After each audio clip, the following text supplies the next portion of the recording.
welcome to this very short video.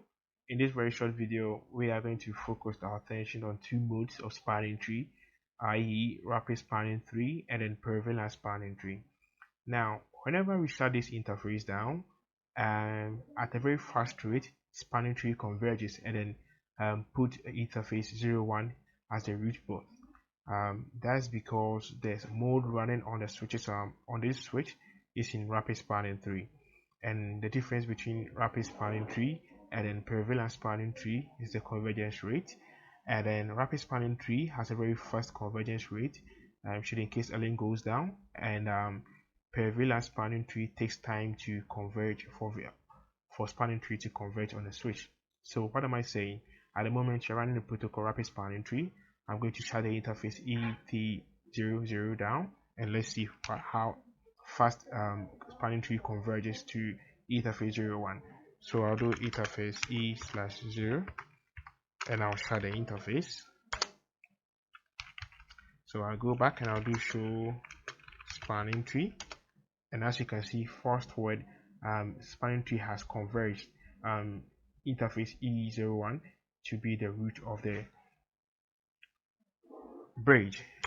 Now let me configure spanning tree to run in prevalent spanning tree. So I'm going back to interface E/0/0, and I'm going to no shut the interface, and you should notice how long it takes before the ports are being forwarded. So currently interface is down. I'm going to no shut the interface.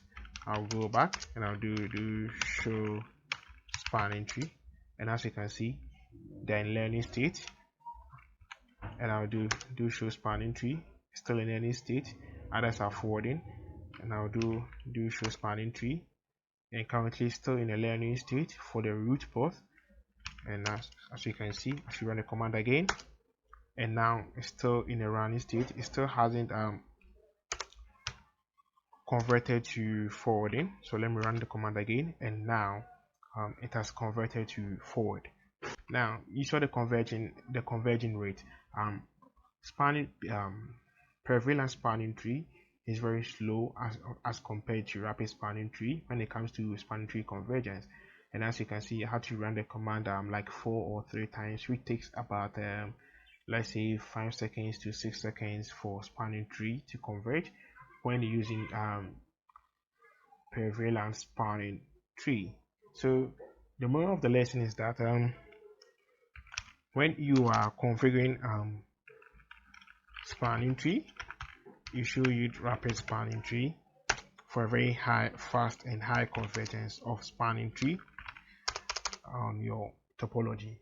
Okay, so this video was very short, and then just to understand in simple, rapid spanning tree has a very fast and higher rate of spanning tree convergence as compared to prevalent spanning tree. Thanks for watching this video. See you in my next video.